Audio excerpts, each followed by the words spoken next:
Thanks, Avdesh, for joining me for the first session of this podcast. You've been very kind. You were supportive when I brought up the idea, and you also made the effort to join the first session. So, really, thanks again. Thank you, Manoj. I mean, in fact, this is an excellent initiative which you have taken because the awareness about the electric mobility and its ecosystem is very much required. And I'm really humbled that you decided to choose me as the for the kickoff session. So that's excellent. Thank you. As they say, you always need one guinea pig for an experiment. Yeah, So you are mine. Let's see how it fine. succeeds. If Yeah, more people become excited about, coming on the platform and sharing their knowledge, I think it will be a successful experiment. Yeah. So just for yeah. the audience, yeah, Yeah. Please go ahead. Go ahead. just for audience, benefit, a quick background of Avdesh. So Avdesh is the vice president of charging infrastructure and sustainability at Fortum.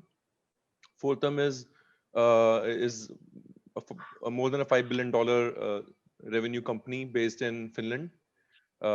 They have been, I mean, traditionally they were a utility, but they have changed with times, and now they are one of the biggest charge point operators in Europe. And Desh leads the India business, the charging business for them in India, and also responsible for sustainability. Sustainability is not new to him. He has been working in this space for almost 3 decades now. Earlier as a part of the government, Ministry of Water Resources. Then he worked with Hindustan Power in the hydro space.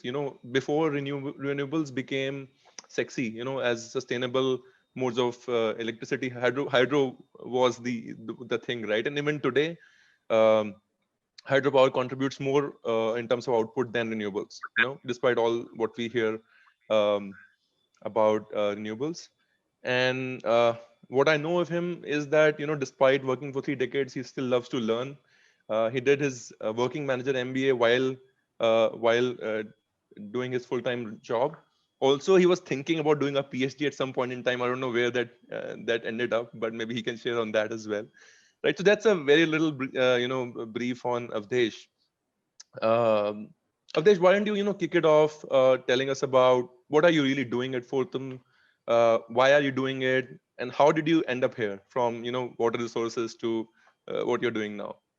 As you have introduced, I have been generally an hydro man. So, Mhm. barring my initial 2 years when I was working in the steel plant in ISCO in Burnpur, I have been an hydropower person working with the Central Water Commission's Ministry of Water Resources. And then when I switched to the private sector, also I was in the hydropower only. So naturally, I was recruited for leading the developing the hydropower business for Fortum in 2014 July. And unfortunately, as a country, we have not been pursuing hydro for last 1 decade, and which is an excellent source of balancing reservoir or balancing a storage. So today we are talking about battery and the hydrogen. But the hydro, we have a huge potential of hydro, but because of various reasons, this is not being pursued. So obviously, when I joined, started developing for hydro, and when the country was not pursuing hydros, obviously for company also doing in isolation was not fitting into the scheme of things. And that's where then I moved to the managing the solar assets of Forto, and I did that for 3 years. And then in 2016, towards the end of 2016, when we as a company evaluated that India is a fast emerging EV market, it will be because almost fourth to fifth largest car market in the world by selling around 2 to 3 million cars in a year, and it's likely to sell around 10 million by 2030 in a year. So this seems to be in a huge market that this can be a good business to be in. So that has been my journey. And Honestly, like I'm new to this. I mean, I started my journey. It was sort of funny, I used to work for Accenture Consulting, and I was lucky to work on a solar, like an off-grid solar type of work, in rural Rajasthan where there's still no grid in some parts. So this company used to sell these solar torches, solar DC systems, and that's when I hmm, realized maybe this is an opportunity to still be part of business but have some impact as well. So when I moved to Invest India, and that's where we met. Uh, yeah, I chose to be in renewables because I thought it keeps a window open to, continue to make an impact. And one thing led to another. From renewables, I realized, okay, EV is the next big thing. And, there's no looking back now. Since the last 3 years, we've been trying to push the envelope in this space in India. It's interesting when you mentioned India in context of Fortum, you say cars, you know, 2 million, Yeah. 3 million cars, but we sell around 20 million two-wheelers as well, right? So, I mean, I know where you're coming from, in West, in Europe, two-wheelers is not a big thing. Now it's coming in a different shape and form, but it was never been a big thing. But in India, it is a big thing, right? So coming from Europe, coming from a background where electric mobility meant cars, not even buses, maybe even that is new in Europe. But in India, it actually is opposite. It means today, the narrative is that it means two-wheelers, three-wheelers, buses, and then cars, right? So how do you adjust to that new reality of India, and what are the changes you are making to play in this market? Yeah. So, Manoj, everyone has to play as per their strength.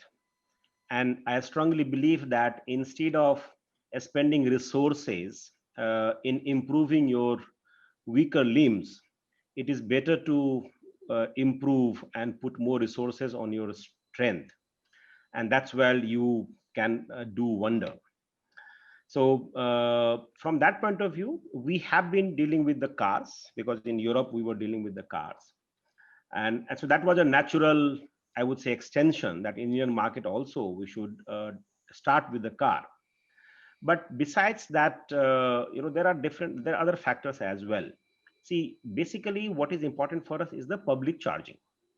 So, what we are interested in to be in the public charging infrastructure space. And as we move along, we will discuss that why public charging is more important for India.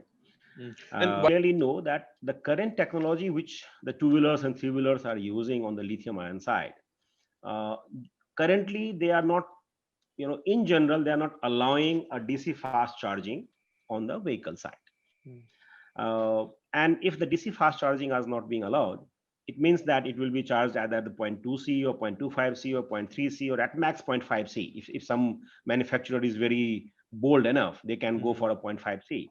mhm, So it means that even if you have a 2 kilowatt hour battery in typically in two-wheelers and 3 kilowatt battery in three-wheelers, then you are talking about 4 hours to 5 hours charging time for full charging. And I don't think any two-wheelers person has that much of patience to wait for 4 hours and 5 hours for just charging 2 units of power, which they can do at home and at their workplace as well. So the point is that we do not see a business case for a public charging in two-wheelers and three-wheelers, and that's the reason that we are not into two-wheelers and three-wheelers as of now. mm, Having said so, it doesn't mean that in future, if there is a business potential, we will not evaluate it.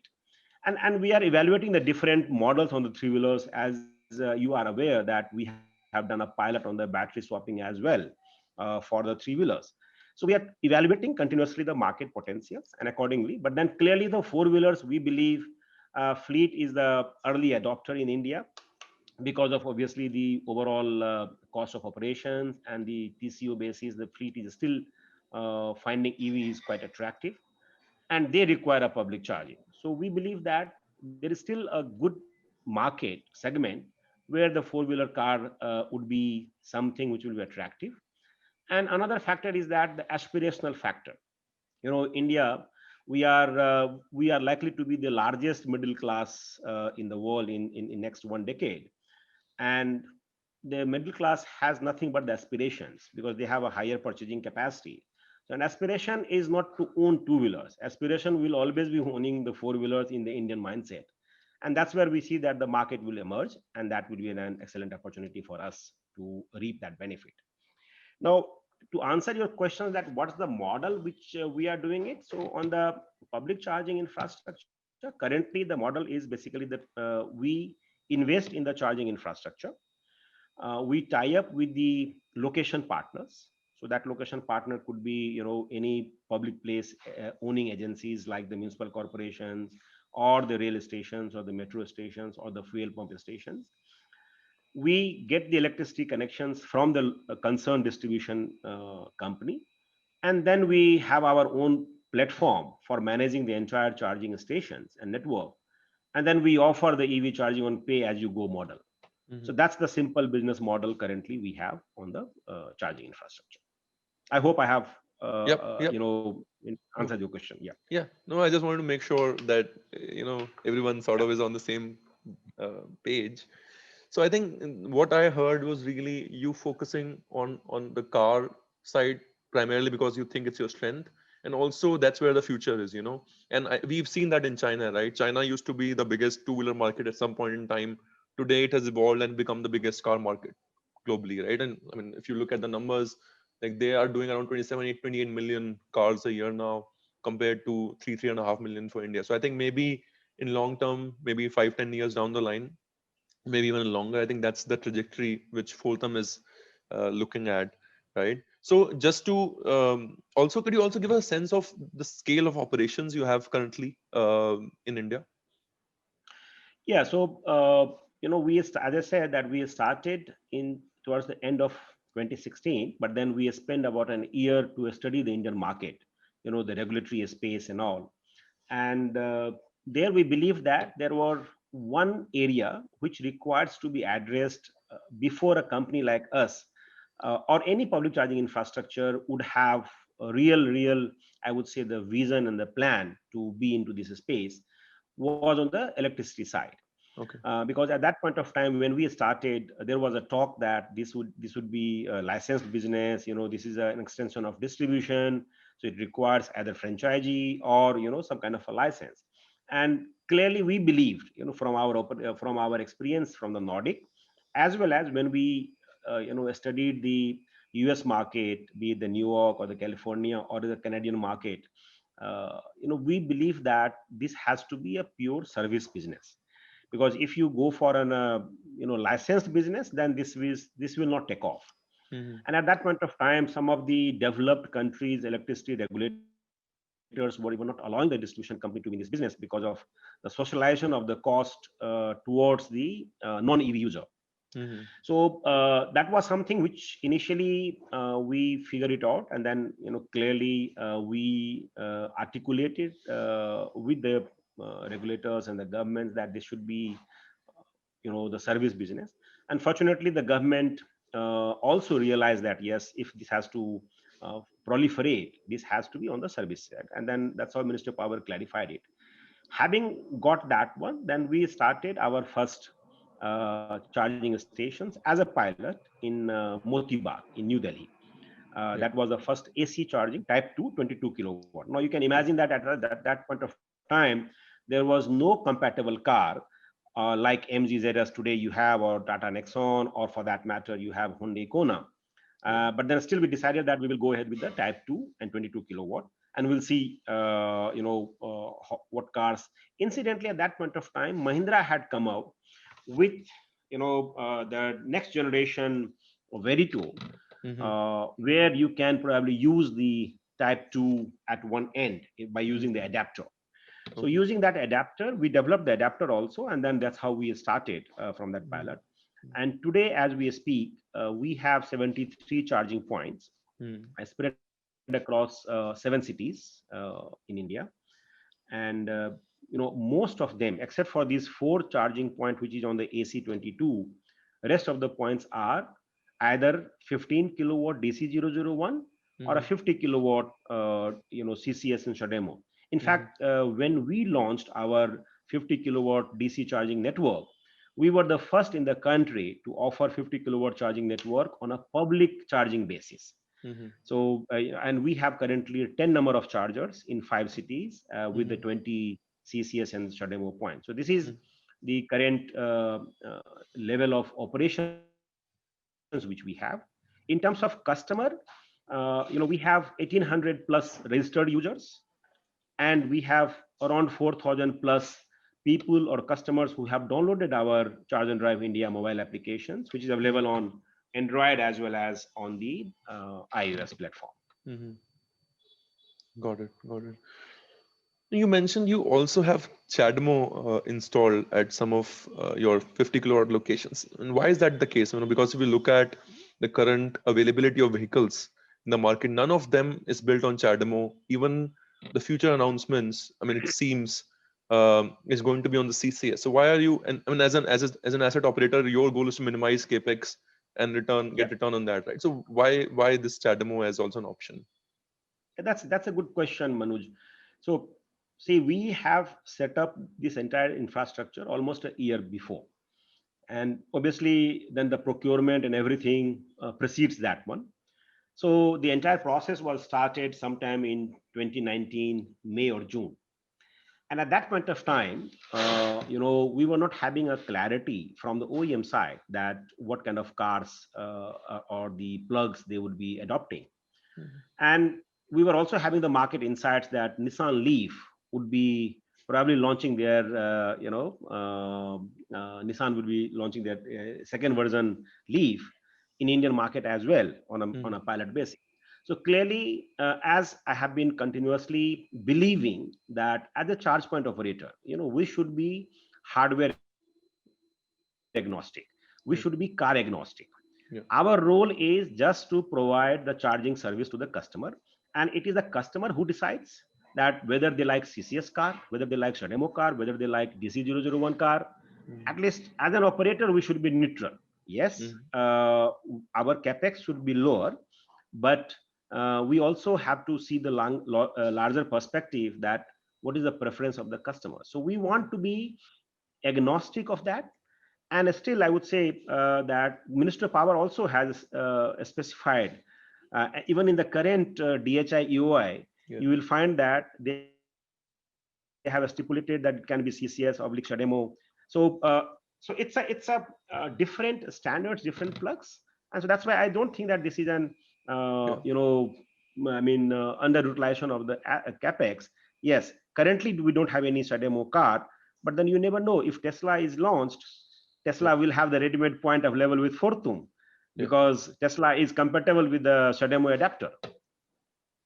So they Okay. can be straight away using our points as well.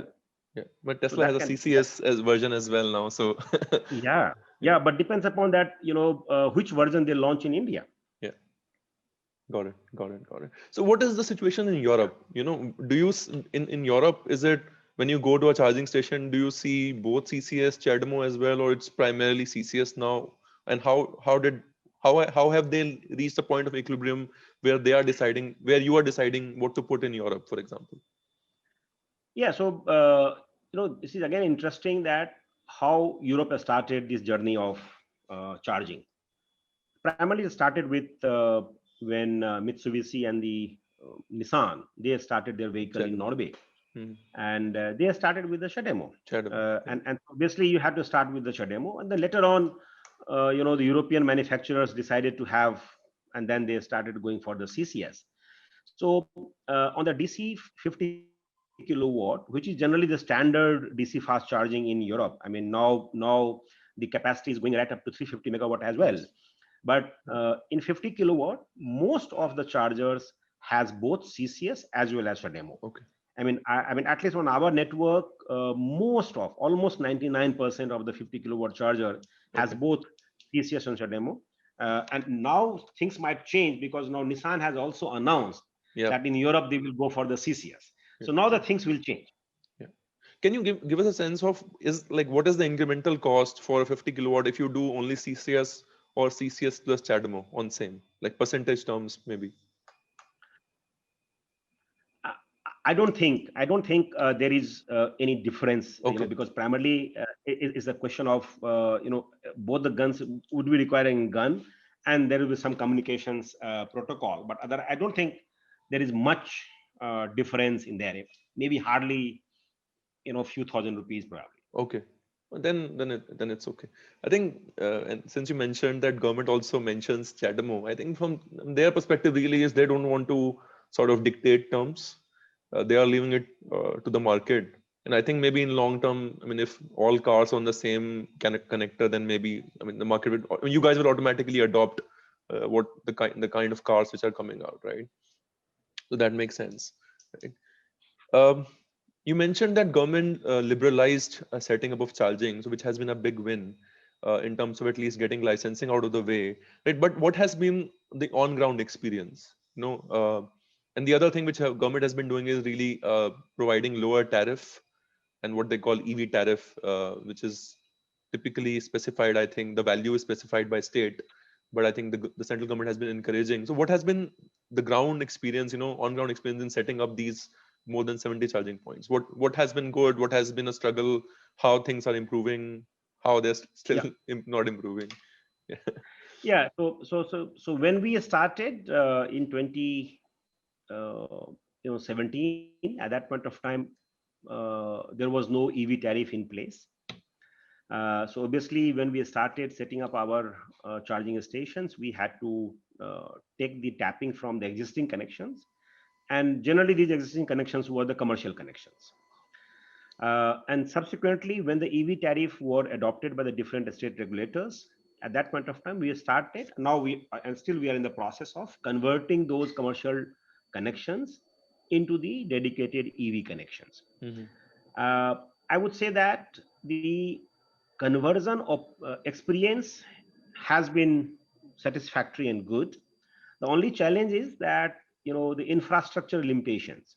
Mhm. Like, I mean, our primary operations in Hyderabad, that's in Telangana, and the even for asking for a 25 kilowatt of the power on the EV, most of the places we might have to go for separate Transfer. distribution transformer and additional augmentation of the infrastructure itself by the distribution company.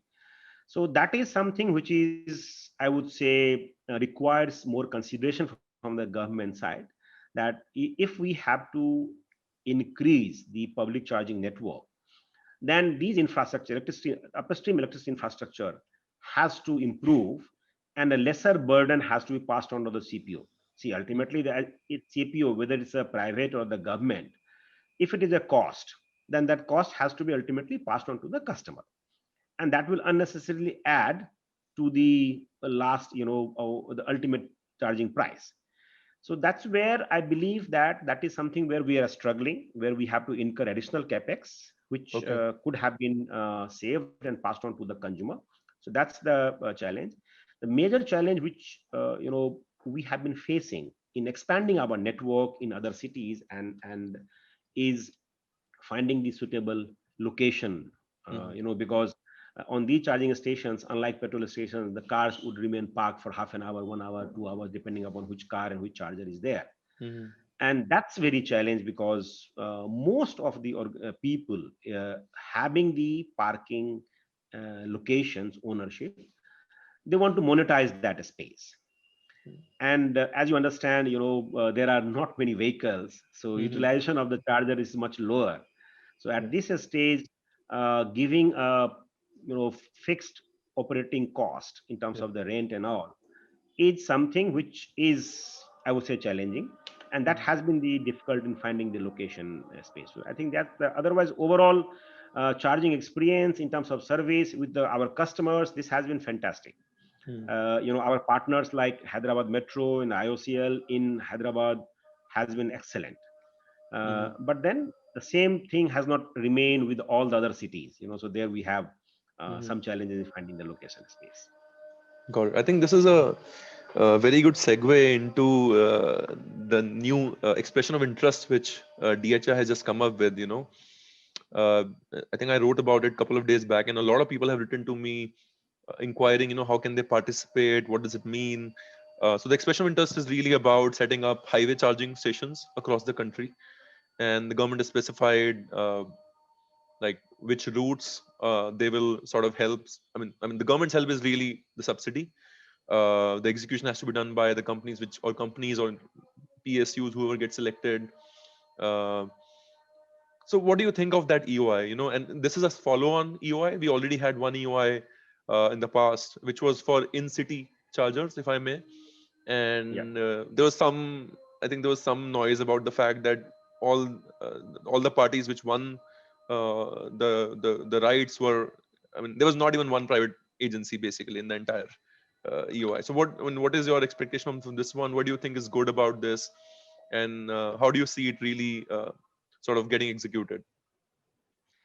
Yeah. So see, as far as this concept is concerned, this is an excellent approach because uh, I give you a background to this or a context to this, see, any country currently who is leading in the EV adoptions, be it Norway or for that matter, Germany, France, any European countries, or even the US, subsidy has been part of this EV charging infrastructure. Yeah. But what has been also the hallmark of those subsidy scheme is that they were not dictating the market. So what they were doing, they were saying that fine, this subsidy is required to enable, create the large number of charging infrastructure. But this subsidy is not to regulate the market, regulate Mhm. the pricing. So Mhm. unlike India, in the Mhm. rest of the world, which I have studied, they are giving you the subsidy up to a certain limit. So depending upon every state's, every country's, financial conditions, they were not restricting that what should be your price, Mhm. which is important feature in Indian subsidy schemes, Mhm. where in lieu of giving the subsidy, you are getting the right to determine the price at Mhm. which you will sell the services to the end consumer. So this Mhm. will create a distortion in the market. Mhm. That's very clearly written in the EUI also, that the chargers being developed or charging stations being developed through the subsidy program, nodal agencies will determine the service fee cap, so that beyond Oh. that you cannot sell, you cannot charge from the customer. Now this has a potential to bias the consumer mind, Mhm. as well as potential to distort the market. And how it is relevant, you see the number of charging stations, how much charging stations you require in India to build. So I have done a study for different countries like China, Poland, Norway, US, and Germany, France, Netherlands. You will see, and that I use a term called the VCI, Mhm. vehicle to charging point index, Mhm. right? How many vehicles per charging point? And vehicle to charging point index, if you see, China has very low VCI. Mhm. And especially if you go to the DC charging point, the car per DC charging point, then China has around 11 and Norway has 94, Yeah. right? Poland has around 4, right? What is, and we so this gives you a pattern that in a densely populated country like India, or India is almost close to the China, I would say, in terms of the population density, if you see. Mhm. Uh, and then we have a multi apartment buildings. And as per one of the government data itself, in Delhi and Mumbai, 60 to 70% of cars are parked on the street. Mhm. They don't have a dedicated garage, right? Mhm. So this part is very, very important to understand the importance of this EOI, and then how much it has the ability to influence the overall adoption of the EV market. Mhm. So we believe that India would be requiring on an average 10 cars per charging point on the DC charging point. I'm talking of the public charging point. Mhm. So it means if India is selling, let's say, if you sell 1 million car a year, Mhm. right? It means you will be requiring 100,000 DC charging points Mhm. every year to be installed. Mhm. Mhm. Now, against that, how much charging point you are currently, installing? You'll be Mhm. installing probably around 5,000 charging points in UA 1, Mhm. and now here it will be probably around 4,000 more. You will Mhm. be dying on the UA 2. Yeah. DC. Though Yeah. in the UA, yeah, but in the UA 1, most of the charging points would be probably on the AC side. AC 001 is also there. AC Mhm. type 2 kilowatt is also there. Then the 15 is also there. 50 is also there. Yeah. But even if consider that, we have a 10,000 DC charging points, Yeah. and this will be coming up to March 2022. Yeah. Whereas you will be requiring more than 100,000 charging points, may not be in 2022, but maybe after 2023 or 24 when Yeah. the vehicle be at par. Mhm. So in terms of absolute number, it is not going to impact much the market. Mhm. But in terms of the early adoption, because what is important is that the consumers, what we call it, the optional value of the charging infrastructure. Yep. So what is optional value charging infrastructure? The adoption of the EV is dependent upon the consumer's perception of the availability of the charging points Mhm. and visibility also. Yep. So this EOI, along with the EOI 1, has the potential to create that perceptions Yeah. that we have the charging point. Yeah. Visibility, I doubt that Mhm. visibility would be there. The reason Mhm. being the way I understand that this EOI could have been much more efficient and effective if only few highways and few cities would have been selected. Mhm. Because initially, because of the higher cost of the vehicle, most of these vehicles, particularly the car segment I'm talking about, because all the charging infrastructures are more suitable for the car, Yeah. not for the two Yeah. wheelers and three Yeah. wheelers, Yeah. right? Yeah. So from that point of view, the most of the cars which will get adopted, they have a higher price range, so that will Mhm. get adopted from the tier one cities in the initial phase. Mhm. So in the tier one cities, so if you could have focused more of Mhm. the chargers to be put in Delhi, Mumbai, all these tier one cities, instead of putting in Patna, or for that matter, in Raipur. I'm not saying that they are also not entitled. Yes, they are also entitled for subsidies. But if you study the state government's initiatives, most of the people are preferring two wheelers and three wheelers. Yeah. The light, this what we call it, this lead acid driven this Yeah. electric scooter or car. Now, for them, these chargers are not suitable. Yeah. So it means these assets might remain unutilized, Yeah. Yeah. which could have been optimally better utilized in if it could have been tier one cities, and then the visibility would have increased. Yeah. So that is something I think that could have been done, and probably here also, instead of tapping the entire 800 kilometer from from Delhi to Kolkata, or if you focus on Delhi Agra, Delhi Chandigarh, Delhi Jaipur, Yeah. you make city as a hub, and then you Yeah. disperse it. That would have been much better. So that's what I feel. Yeah. So I think thanks for sort of bringing that data in for the discussion. But I think the way I look at it, uh, over like underutilization is better than overutilization or over optimization. Because when we start over optimizing, the point around visibility and taking like bringing peace to the mind of consumer, you start compromising on that. I mean, for example, we don't say there's a lack of charging. We say there's charge anxiety, right? People, if people see that map, right, where we see they can go from Bombay to Kerala, from Delhi to Kerala, literally, right? They're not going. No one is going, right? But the option value is very, very high when you show it on the map that you can cover literally the entire country, right? Also, I think while you start, while you mentioned that 1 million cars will need 100,000 points, I'll flip it, right? Let's say we are doing 10,000 DC. It means it can support 100,000 cars. That's a very big number. We are selling 5,000 a year today, right? So the government is actually, I mean, the way I look at it is, if it is executed the way it is envisaged, government is really saying, you've been complaining too much about there's no charging. Okay, we are putting money down, we are putting charging now, now bring the vehicles, right? I think the same approach, and this is where I think government has really been kind. They did the same with swapping, and we can talk about swapping if you like, because that's a hot topic in India. But what they did was they allowed selling the vehicle without battery. There's a lot of noise around how will it work, how will it not work, what is the need. But ultimately, what government is saying is, you've been asking for it, we have done it, now please sell vehicles.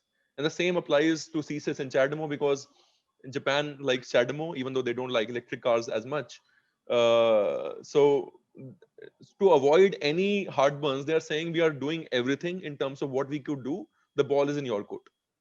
That's how I look at this entire approach. Also, on in terms of city planning, I think it's not really about a 800-kilometer highway from Delhi to Kolkata. It's really about, the way I look at it, the first EOA was about cities. So they are creating local infrastructure in cities, and then from those cities, you can get on the highway and go from, I mean, along Delhi to Kolkata, wherever you want to go. It's not that you're going from Delhi to Kolkata.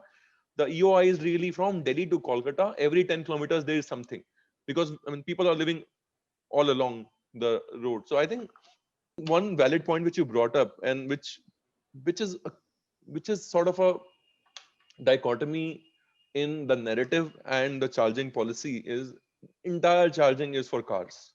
Even the Yes. city charging, where you put in 12 22 kilowatt AC or 15 kilowatt DC, or here where you put 50 and 100 DC or above, it's all for cars, right? But at the same time, the narrative is, oh, we are not supporting cars, We don't want to support private cars. It's all for two-wheelers. But honestly, and I think where they are coming from is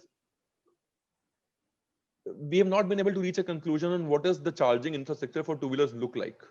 We don't know, right? We know what it looks like for car. There are standards, 22 kilowatt, 50 kilowatt, above, uh, clearly been happening across the world, but there's nothing to really borrow on two-wheeler, right? So I think it will resolve itself over time. What my gut is that uh, government might open soon be open to the idea of supporting private cars as well, because I mean they're setting up so much charging infrastructure. People who are going to bid for it, suppose you win it or somebody else wins it, when they see there's no utilization, they'll go to the government and say, this charging infrastructure is for cars. Please allow some cars as well, right? Because commercial market also is suppressed a little bit because of the pandemic, right? Or the social distancing norms, right? So I think it will resolve itself over time. uh, Different market forces will come into play, and what I have seen, and you've seen it, right? And you have seen, I think the different departments have been responsive. When they get feedback, they have made changes. Yes. We've seen the charging guidelines being True. revised a couple of Yes. times, Yes. right? So I think Yes. it will resolve itself, and ultimately it will be good for cars. No, so I mean, see, Manoj, if you see the government's approach, I mean, I do not say that the government doesn't support private car. Yeah. See, they might be trying to give this narrative through I mean, if everybody is taking a strict view on the FAME policy only, Yeah. then you get these impressions that the government is saying that no, no, no, I want to support only two-wheelers and three-wheelers, where I'll support 1 million and half a million, two-wheelers and three-wheelers respectively, and only 35,000 cars, and that too on the commercial segment. But if you look the other Yeah. facilities which the government has given, Yeah. in the income tax interest benefit, Yeah.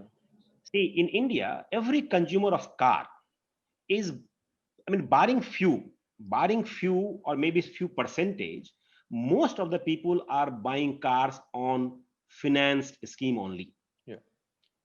And if you're taking a loan for electric vehicle, Yeah. then you are getting a straight away exemptions of, depending Yeah. upon your, income tax bracket, 150,000 rupees will be taken out from your taxable income. Yeah. That's also the benefit which one should Yeah.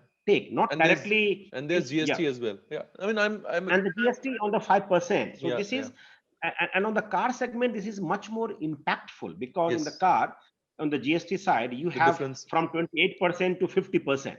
Yeah. So Yeah. that's a huge range. So I Yeah. think government has done his bit. I mean, I personally believe that, see, any market gets developed from the pull and push factor. Yeah. Government has now done his bit.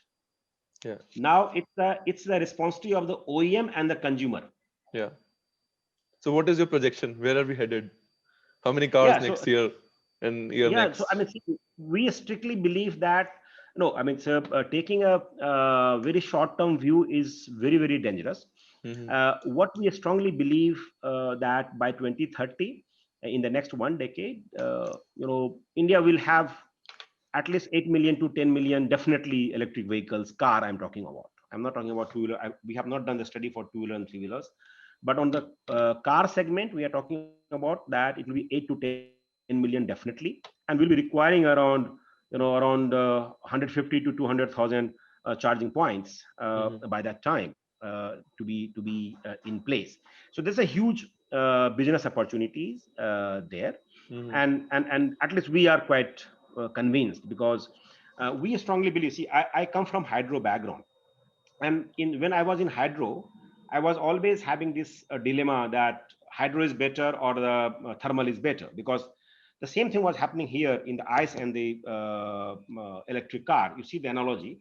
Thermal is very, very cheaper compared to hydro to build on the capex side. So when you Yeah. build a project, thermal was around, at that point of time, around 4 to 5 crore a megawatt, and hydro was around 7 8 crore a megawatt, right? But after 10 years, when hydro used to repay their loan, term loan, the curve of the hydro operating or the variable cost is like this, it's falling, Mm-hmm. and ice, this thermal was increasing, because the coal is a inflationary product, right? So Mm-hmm. Got their it. cost was increasing. So similarly, in the ice and the electric vehicle, the Mm-hmm. ice the time is not on the side of the ICE vehicle, whether Yeah. they like it or not. Time is not on the side of the ICE vehicles because of the number of factors, dominant being the climate change, Yeah. right? Where the people are struggling to bring down the overall ambient temperature to less than 1.5 to 2 degrees Celsius, preferably. So there, you need to have a strong emission control mechanism built Yeah. in all fossil-based equipments. So Yeah. the vehicle is also there. So you will be putting more research, more effort in improving the emission factor of the ICE vehicles. That will increase the cost. Mhm. Whereas the advantage with the electric vehicle is that the battery is still, technology is still evolving, a scale is still being developed. So as the scale is growing, scale will be up, the cost of the battery productions will go down. And Mhm. already in last 1 decade, you know it much better that in last decade from 1000 to it has come to around 150 to 200. Mhm. Now, in so we believe that in next 3 to 4 years, at vehicle of the electric vehicle and the ICE on the upfront cost basis will be at par. Mhm. If not all the segment, definitely some of the segment of the electric car Yeah. will be at par. And once it is at par, then your operating cost is much lower than the Yeah. Yeah. ICE vehicle. So, Mhm. and the performance of the electric vehicle is Yeah. fantastic. Yeah. So, I think we believe that in 10 years, electric vehicle will be the Yeah. mainstream, and Yeah. this will be like this history being repeated as we had repeated in the solar, Mhm. where nobody was believing that at 18 rupees, when the solar was at 18 rupees per unit, Mhm. nobody was believing it. But now you have a less than even the coal Yeah. fired grid power. Yeah. So this is Yeah. this is what we believe strongly. Yeah, yeah. No, I was just trying to put you on spot because people keep asking me, and I say the same thing. It's an irreversible process in long term, but in short term, it's really hard to sort of predict that it will go on a hockey stick. But I think at some point we'll see that hockey stick curve, and I don't know, 8-10 million seems a little high to me, but I'm hoping it is 8-10 million in 2030. Um, One thing, since you talked about the opportunity, of so many charging points, it needs a lot of capital investment as well, right? And at the same time, a lot of small businesses, individuals, I mean, they keep reaching out to me, asking, how can they participate in this? Do you think there's an opportunity for individuals to think of it as an investment in some shape or form, like they putting money in, like, they may have land, they may have some money, they can put a charger, and somebody can onboard them on a platform? Do you think, is that a model you also work on, or do you see that model happening in other parts of the world? I think ChargePoint had something like that, wherein they were sort of aggregating individuals or small businesses. But what do you think about that happening in India? Yeah.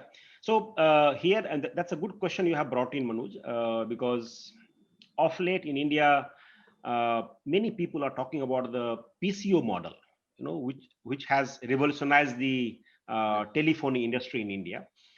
Uh, so people need to understand one thing is that here in this business, you are dealing with something which is very, very important from the safety point of view, Hmm. because ultimately when you are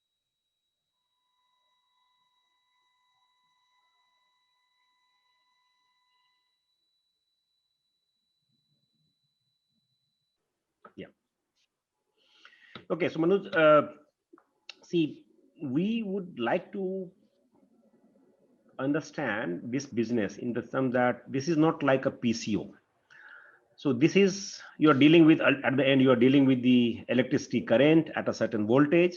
So this requires certain amount of safety, then, and besides that, the customer experience, because on the STD booth you are coming once in a month, but here it will be your regular Mhm. fueling for your vehicles. So the customer experience is very, very important. You Mhm. might require in the night, you might require in the Mhm. day, at any point of time. So these things make it slightly difficult for an individual to start the business itself.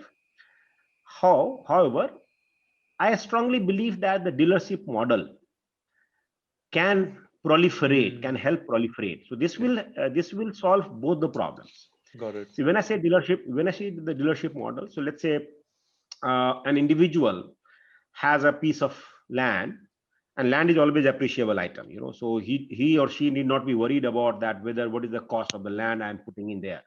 You Mhm. have a land, So you can utilize that land, and if you have some reasonable amount of investment or capital, Mm-hmm. you can bring that investment, and rest of the things can be brought in by a company like Fortum. Mm-hmm. So we can bring in terms of expertise, technical services. Mm-hmm. We can bring in helping in getting it installed. We can bring in operating it, because everything is remotely done. Mm-hmm. So we can give you the platform, and it can be a win-win for both the No, I think parties. dealership model makes sense, especially because the kind of capital that is needed in this space. Uh, and in suppose I did that, it would be some sort of a revenue sharing model or a Yeah, commission model. Okay. Have you done I would it say in it Europe? will be, it should, yeah, no, no. So I would say, okay, I would say that it is a revenue sharing model. Okay. I mean, though we have not done anything in Europe on this, because in Europe, otherwise also you have a lot of space. Mm-hmm. So whenever you have a partnership with, like we have a partnership with IKEA, or for that matter, McDonald's, they have a huge space, and we can set up the charging stations there, without any monetary considerations, because they also want to serve, because that increases the footfall, and they want to serve their customers as well. But in a country like India, where you have a space constraint, and it's very difficult to find, very and where the McDonald's and these kinds are housed in a shopping mall. So there it is important that if it is individual and they having even a small piece of land, let's say you require 200 to 400 square feet of space for putting up a one charger or two chargers, or even with the one or two cars, depending upon which segment you want to do. And you can be part of that one, and so that will solve the problem of dealing with those safety aspects, because there is a technical partners who can help you manage that one. Mm-hmm. And you are good at your land, and Mm-hmm. that's all. You might see some people reach out to you with the proposals after they see this. So be No, ready I to. mean, in fact, we are working on that model. Okay. We are developing the business model around that, and see, uh, I mean, clearly, I cannot disclose our complete strategy here, Mm-hmm. but then clearly, we are very open to any entrepreneur who want to be into this business, Mm-hmm. because we have our platform as well. So Yeah. if anybody is interested only in platform, we can provide the platform. If anybody is interested in joining hand with us on this model, if we have if we establish this commercial model, Mm-hmm. and we find that there is a viability, and this will take some time, because individual owners, they will not have the same long-term appetite as a company like any established company will have. So in the initial years of adoptions, probably this dealership will not work. Mm-hmm. But as the vehicles increases, Yeah. then the utilization will increase. Then only they will make money. Yeah. So that's Sure. the I think so it will take some time, but then definitely we'll be more than happy to discuss with the people if they come back, Sure. if they reach out to us. So you talked about space, right? I also used to think there's no space, but then there are what 70,000 petrol pumps. There are so many hospitals. There are so many public institutions all over the country, schools. Like government has a lot of land all over the country. PSU land, and you've already partnered with IOC in Hyderabad, and you've seen the experience, right? Can we not recycle this? I mean, do we need new land for charging? No, no, no, no. We see, that's why I say that we do not need any new land. And I am a firm believer that in India, most of the public land is owned by the government. Mm-hmm. And that's where you have brought in something very, very, I would say, uh, I mean, a debatable topic here. In India, most of the public land is owned by the government agencies, and that's where the private sector is at the disadvantage, Mm-hmm. because most of the government agencies currently do not have a policy of how to allocate those land for the EV charging. Mm-hmm. And without having any policies, private sector just can't go and do the But charging with most of them. Yeah, public yes, agencies can do it for each other. Like for example, can an REIL get public land easily versus you? they are doing it. Okay, so that mechanism exists, but a mechanism to give it to a private body is like complicated. Yes, and that's where the we believe that the market is currently not favorably disposed towards the private, Mm, because the PSUs can, by virtue of the MOU, mm-hmm, they can probably mm-hmm, uh, get access to the land, mm-hmm. whereas private player probably not. I'm not saying But that not it will not, but then I'm saying that in general, some of the agencies like municipal corporations and all, mm, I mean, our experience is that we have not been able to reach that got it. But understanding. IOC, if we qualify that as a government agency, has been more forthcoming on that.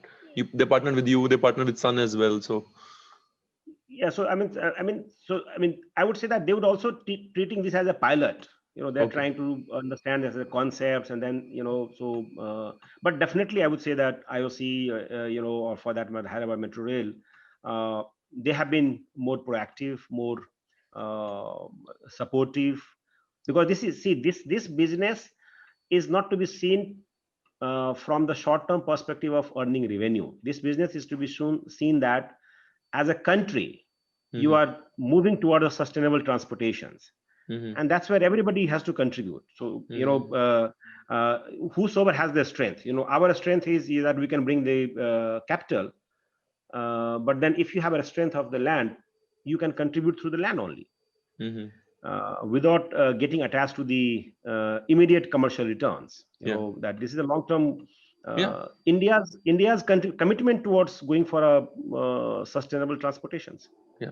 No, I think the very fact that it's called charging infrastructure means it's a long term. I mean, you use a term infrastructure for something which is long Yes. term, right? We talk Yeah. about renewables 25 years, hydro 50 years, maybe road Yeah. minimum 15, 15, 20 years, right? So I mean that is given. So it's a long game. But assuming you make money in Europe, you can actually make money in long term in this business, and it's not really just a sink. No, so I think, see, we are convinced that this business, you know, has money, and and that's where we believe, and that's why we say that when the government says always that this business is not viable, that is why we are subsidizing it. So, and that's why we heard the rumor that this is a non-viable business, and that's why government has to come in there. We Mm-hmm. believe that that narrative is not right. Mm-hmm. This business is quite viable. Only thing is that what is the time horizon you are looking at? If you are looking at 1 or 2 years, clearly not. Mm-hmm. One more thing which keeps coming up, especially from the enthusiasts, they say, they keep asking, what is the electricity mix? If it's still coal, it doesn't make sense. What's the point? What is your view on that? And how can we increase the share of renewables in Yeah, EV charging? yeah, that's a very valid, I would say, question, or the concerns, not only from the enthusiast. I mean, I think uh, I also keep, as a sustainability professionals, I keep thinking myself that uh, is it good, is it bad? But whatever study I have done, and fortunately you have also done, incidentally you have also done an calculations which I saw Mm-hmm. on one of your LinkedIn posts, is that even with the current mix of electricity in Indian grid, the electric vehicle is on the life cycle basis is it's still cleaner Mm-hmm. compared to the ICE vehicles, if you consider well to Yeah. wheel. Yeah.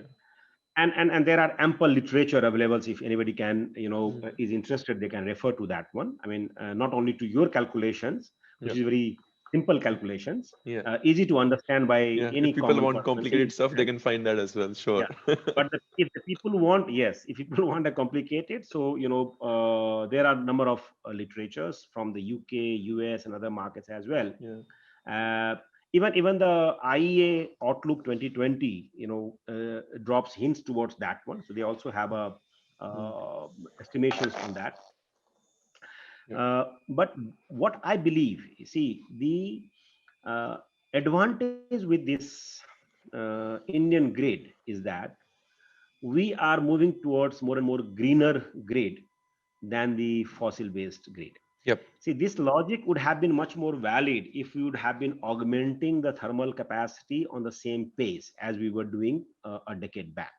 Mm. Fortunately, under Paris agreement also, we have given, even though it's a voluntary, but then we have given a commitment to reduce our carbon intensity by a significant percentage of 35 to 40% compared to the 2005 level by 2030. So it's a huge task. And then we have an officially declared target of around 400 gigawatt of capacity addition, Mhm. in next a few years. So these are the promising future, I would say, Mhm. which will ultimately reduces the fossil contributions towards the lower side. It will push down that one. So your grid will become much cleaner. So that is one. Second, I always give this argument. Those it sounds very crude and very rustic, but then I used to give this one, and I here also I would like to share with you is that should we wait for anything to become completely perfect and then Yeah. we switch over? If that is the situations, then we should stop refrigerator, air conditioners, the lights at our home. If we are talking about that Yeah. is it good or bad, then in any case this refrigerator is Yeah. consuming the same electricity. Yeah. The AC is consuming same electricity. Will we Yeah. stop? We will Yeah. not. So I think that we should not look for the perfections. Yeah. Whatever is available and what is Yeah. the future, we Yeah. should evaluate that one and we should go for that. Yeah. No, I think that's a very valid point. I think just people just have too high expectations, you know. And I think that comes from the fact that we are asking people to change as well. They change their behavior as well, right? So they have more questions around, okay, I'll change my behavior, but I mean, I'm still polluting. What's the point? I mean, so I mean, it's good to have that kind of, I would say, attitude towards a new technology. I think it will only improve the technology. It will only improve the contribution of people in the ecosystem because I mean we all have a good challenge. I think that's why we are doing this. So I think it will really sort of uh, add to what we are already trying to do. And to Right. I think address that your second question, the second part of questions that how we can increase, this one. So I think we need to understand or we need to define when we say the renewable energy based charging, which is the ideal solutions. What exactly does it mean? yeah. So it can be, there are three ways, three approach in which we can understand the RE based energy, and then how we can decide that what should be the approach to increase the RE contributions. One is that if you feel that the charging station has to be 100% powered by RE, I would say at this stage, that's not possible. That's not Mm. feasible. The reason I give you simple illustrations. A 10 kilowatt AC001 charger. Just imagine one charger of 10 kilowatt would require a 10 kilowatt power to be available all the time. And with the renewables, so it means obviously in a city, you are not going to put the wind turbine. So what you will put? You will put a solar power. Yeah. Now 10 kilowatt solar capital cost is very, very high Hmm. compared to the 10 kilowatt charger cost, Yeah. right? So this doesn't make a viability on a standalone driven by only the renewables on a in situ basis. So that's clearly is not possible.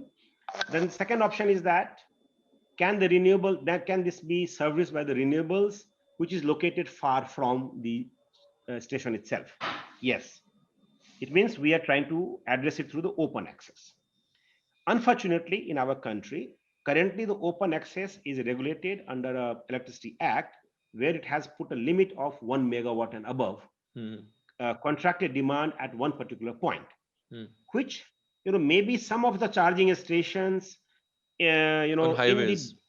DHI EOI may come one or two stations if somebody is having a good capital where they can put up 10 chargers of 100 kilowatt, then it will be only 1 megawatt. So now see the scale of that point required, which is not likely scenario in the foreseeable future. So only way it can be done, and which can be done, because most of the state government is putting in their policy statement that we would promote, we would Ari. encourage open access. But those state government should go to the Ministry of Power, and because Ministry of Power is in the process of amending the Electricity Act, So I would recommend that if every state governments, those who are desiring to give this through the policy statement, because by having a state policy, it doesn't make any impact on the regulator. Mhm. So if you can represent or if you can advocate with the Ministry of Power that look, you are doing the Electricity Amendment Act, why don't you put an amendment that for electric vehicle charging, Yeah. open access will be liberalized and any power can be allowed through that one. That will be a game changer. So that is something which I believe can be the way forward for this one. And What the is third this option his? is, Mhm. yeah, Sorry, just third to option cut. is, Okay, you yeah, finish. Yeah, yeah. you go ahead. Finish. So, so third option is the allowing renewable energy certificates. So that's another approach by which you can at least claim that your charging station is driven from the renewable energy sources because somebody is generating that energy certificates, Mm. and that's through the renewable energy, and you are buying that energy certificates. So you are at least not on the psychological level or on the emotional level, you can say that yes, it is driven through Yeah, the renewable energy, even though the color of the energy is same because you're drawing from the grid. yeah, Yeah, sure. man. And I think the last case, obviously, what you mentioned earlier was as we continue to improve the mix in the grid itself. Yeah, Yeah, and the tank, absolutely. as the tank becomes more cleaner, the tap will Yes, yes, anyways bring cleaner yeah. water. But I was trying to ask, what is the history of this 1 megawatt? I'm not aware. Is it an arbitrary number? I mean, if they reduce it to say 100 kilowatt or 150 kilowatt, does it increase effort from discoms or any? Does it have any implications on the infrastructure? Are there big issues in reducing that? Uh, I think, Anuj, this is a question which can be addressed suitably by the distribution companies because I'm sure uh, this must be something to do with the distribution business itself. Okay. And there must be some logic, there must have been some logic that why this 1 megawatt was done. I'm not privy to, or I'm not, clearly knowing what is the background of keeping this 1 megawatt. Mhm. But what I believe that, even if you can do a minor change in the amendment that now it is saying that one particular point, if Mhm. you can say on a portfolio basis. Yeah. So let's say if Fortum as an operator in Hyderabad have a 2 megawatt load across cities, and even if that can be considered as the open access candidature, then that will also solve the problem. Yeah, I So think this is Delhi had something. that clause, but again, it really goes back to until the central government makes the amendment, it may not happen, right? Delhi had that clause that you could have a pooled 1 megawatt load and then they will give you uh, open access in Delhi. I think they had that. I'm not aware, so I will not comment on that. But I think this is something which also will be helpful for the making EV more RE based in Yeah. in the current situation as well. Sure. I think it seems we are doing okay today. So I think given a chance, I would bring in somebody from Discoms as well to one of these sessions and maybe try to understand from them, what is the Yeah. challenge, right? Because I mean, if ideal is not very hard, we could try for ideal, which is, uh, bring as much RE possible directly to the charger, Yes. right? and Yes. and I think there is intent because every document we read in India, right from Ministry of Power to CEA to now the EOI, they always mention that we will try to incorporate RE. I think they're figuring. I mean, we have not reached the formula as to how to really do that, but I think there is intent and there's always that focus to make that happen. Yes, I fully agree. I fully support this. That the intent is there, and that's where you see these kind of stipulations keep coming in the state's EV policy as well. Uh, what is required is that to have an execution plan for that one, and obviously taking the Yeah, various stakeholders on board, and Discom is an important stakeholder clearly, yeah, both because yeah, so Discom has to be on board. yeah. But then this is something I'm saying that this is a high time when Electricity Act is being amended for the first time Yeah. after enactment in 2003. So Hmm. this is a high time, when you can deliberate with the stakeholders, and then you can incorporate if Sure. you feel that this is good for the country. Sure, sure. I think let's hear from somebody from Discom next time, and let's see what they have to say. I think this is a good segue for us to sort of close this session. We just ended it with how do we make clean electric cars even cleaner. I think hopefully we'll be able to do that soon, and we'll see more vehicles, more chargers from Fortum. And yeah, I think hopefully this continues at the pace. I mean, COVID had a little bit of a dent, I think, but I think we're now recovering. We're coming out. I think the conversations for me as well with the clients are, keep like picking up pace again. So I'm positive as well, and I guess things which were supposed to happen 2020 maybe now will happen 2021. But I think the path is irreversible, and hope that we can make the difference and continue to work together in this. Yeah, I mean, absolutely. And I also echo the same conclusion which you have, currently drawn. Uh, and regarding the COVID, I would say that things are coming back to the normal, Yeah. on the business front also. I mean, what we have observed that post unlock one, situations are fast coming back to the pre-COVID level, and more or less we have almost achieved and exceeded the Mm-hmm. pre-COVID level business Okay. operations in our public charging network. And Yeah. I'm sure other network operators in different part of country would be having the similar experience, but at least we have Mm-hmm. uh, regained our business scale at the same level as we had prior to pre-COVID in the January, February, and March. Mm-hmm. So that's very promising. And then also, on the I was reading somewhere that OEMs put together, three OEMs like MG, Hyundai, and Tata, Nexon. Probably they have put together. Probably they have sold around 2,000, 2,500 cars in this year. I mean, again, this is based on certain news report. But then this, if that is so, that's very Mm-hmm. very promising. That despite having a 6 months lockdown and automobile sector itself being in the Yeah. on the downward trajectory, Mm. selling 2,000 plus Yeah. electric vehicle, and Yeah. that too of a I would say the high end Mm-hmm. segment. Yeah. It's a very very promising sign for this sector. I think, So thank you, Manoj. yeah. Great, Abdesh. Thank you. Thank you for taking time. And maybe, if once we finish 50 odd sessions, we'll try to bring you back and see, Sure, what else has changed. Great. Thanks. Thanks for your sure. time. Thank you. Bye.